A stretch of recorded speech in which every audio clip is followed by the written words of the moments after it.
అడుగుతున్నా. మిత్రులారా, ఈ రోజు ముఖ్యంగా గంధమల్ల గురించి మా మిత్రులు చెప్పిండ్రు.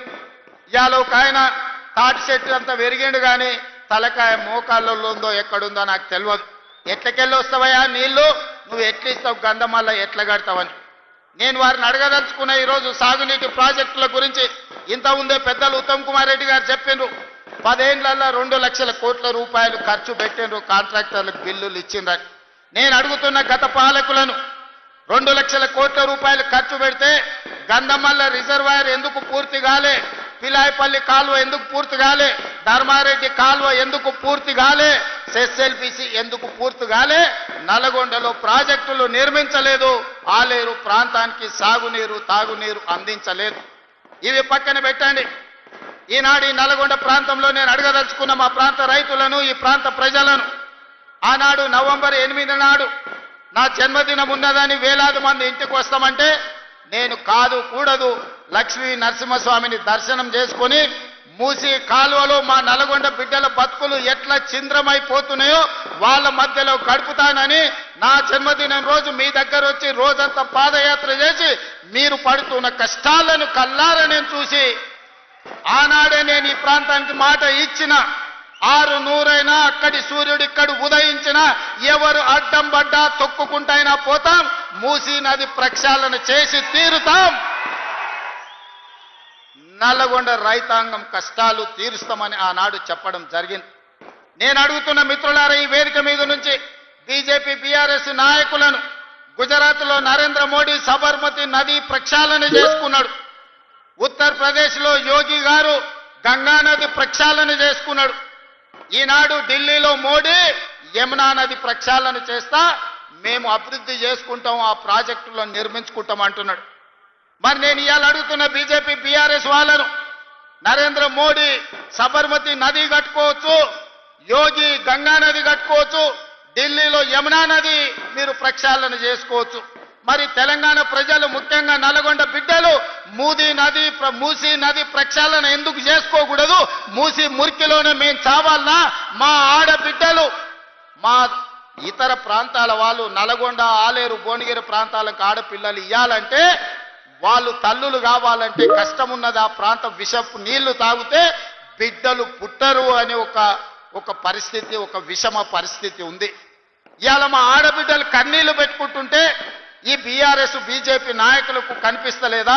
పుట్టబోయే బిడ్డలు కాలొంకరనో కన్నొంకరనో లేకపోతే బలహీనతలతోని బలహీనంగా పుడితే ఆ పాపం, ఆ ఉసురు మీకు తలగదా అని చెప్పి బీజేపీ బీఆర్ఎస్ నాయకులను అడుగుతున్నానే.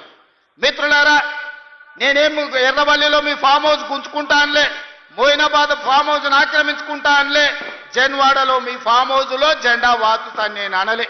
ఏమన్నా మా నల్గొండ రైతుల కష్టాలను తీరవాలి, నల్గొండలో ఉండే లక్షలాది ప్రజలకు మేలు జరగాలి, నల్గొండలో వేలాది ఎకరాలకు నీళ్లను అందించాలి, మూసీ నది ప్రక్షాళన చేసుకుంటాం, గోదావరి జలాలతో మూసీ నదిని నింపుతామని మేం ప్రయత్నం చేస్తే మీరు అడ్డం పడి హైదరాబాద్లో మూసీ పక్కన ఉన్న పేదోళ్ళ ఇండ్లు కూలగొడుతుందని విష ప్రచారం చేశారు. నేను అడిగిన ఆనాడు వాళ్ళని అసెంబ్లీలో, మూసీ నది పక్కన ఉన్నోళ్ళు ఎవరు? మా పాలమూరు నుంచి వచ్చిన వాళ్ళు, మా దేవరకొండ నుంచి వచ్చిన వాళ్ళు, మా మిర్యాలగూడ ప్రాంతం నుంచి వచ్చిన వాళ్ళు, లేకపోతే మా మునుగోడు ప్రాంతం నుంచి వచ్చిన వాళ్ళే మూసీ నది పక్కన ఉన్నారు. వాళ్ళందరికీ అవసరమైతే 1000 ఎకరాలలో మంచి ఇల్లు కట్టిద్దాము, ఇందిరమ్మ ఇల్లు కట్టిద్దాం, తలా 120 గజాల ప్లాట్ ఇద్దాం, ఏం కావాలన్నా వాళ్ళని ఆదుకుందాం, మంచి పాఠశాల పెడతాం, మంచి కాలేజీ పెడతాం, వాళ్ళ పిల్లల్ని ఆదుకుందాం, వాళ్ళ జీవితాలలో వెలుగు నింపుదాం, అవసరమైతే 1000-2000 కోట్లు ఖర్చైనా ఆ మూసీ నది ఒడ్డున ఉన్న పేదలకు ఖర్చు పెడదామన్నాం. కానీ ఎవరు ముందుకు రాలే. మీరు ఇవ్వండి సలహాలని అడిగినాం, వాళ్ళకి మేలు ఎట్లా చేయాలనో చెప్పండి అన్నాం, కానీ వాళ్ళకి అది ఇష్టం లేదు. మూసీ కట్టొద్దు, నల్గొండ రైతులు బాగుపడొద్దు అనే ఒక విషపు ఆలోచనతో మూసీ నది ప్రక్షాళనని ఈరోజు అడ్డుకునే ప్రయత్నం చేస్తున్నారు. అందుకే మిత్రులారా, ఎవరేమైనా అనుకోని నల్గొండ జిల్లాలో ఉన్న 12 అసెంబ్లీలో 11 గెలిపించారు, 2 పార్లమెంట్లను గెలిపించారు. ఎవరు కూడా 50,000కు తక్కువ మెజారిటీ రాకుంటే గెలిపించారు.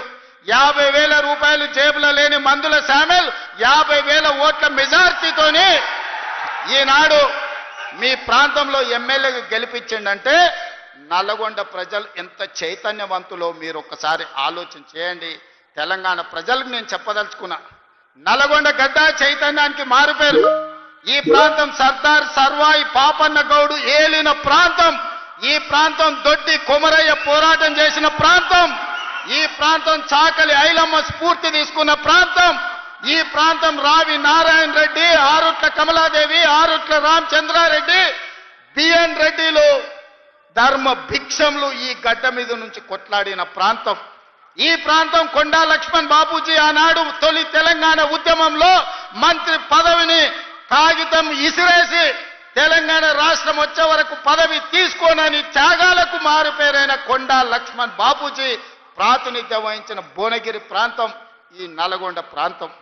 మళ్ళీ తెలంగాణ ఉద్యమంలో తెలంగాణ కోసం రాజీనామా చేసి మళ్ళీ తెలంగాణ రాష్ట్రంలోనే మంత్రి పదవి చేపట్టిన కోమటిరెడ్డి వెంకటరెడ్డి ప్రాతినిధ్యం వహిస్తున్న ప్రాంతం.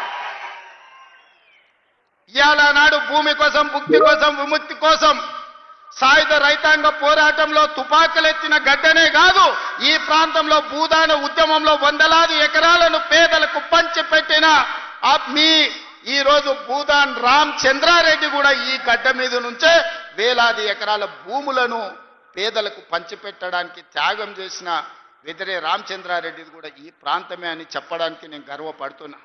మిత్రులారా, ఇవాళ ఈ సమాజంలో ఉన్న మా ఆడబిడ్డలు కావచ్చు, మా సోదరులు కావచ్చు, ఇవాళ వాళ్ళకి చైతన్యం లేదా?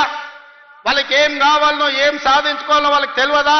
ఎవడో ఎక్కడి నుంచో వచ్చి ఇక్కడ రెచ్చగొడితే ఇక్కడ ఉండే రైతులను, ఇక్కడ ఉండే పేదలను తప్పు దారి పట్టించి ఈ ప్రభుత్వం మీద బురద జల్లే ప్రయత్నం చేస్తే తిప్పికొట్టే శక్తి నల్గొండ జిల్లా రైతాంగానికి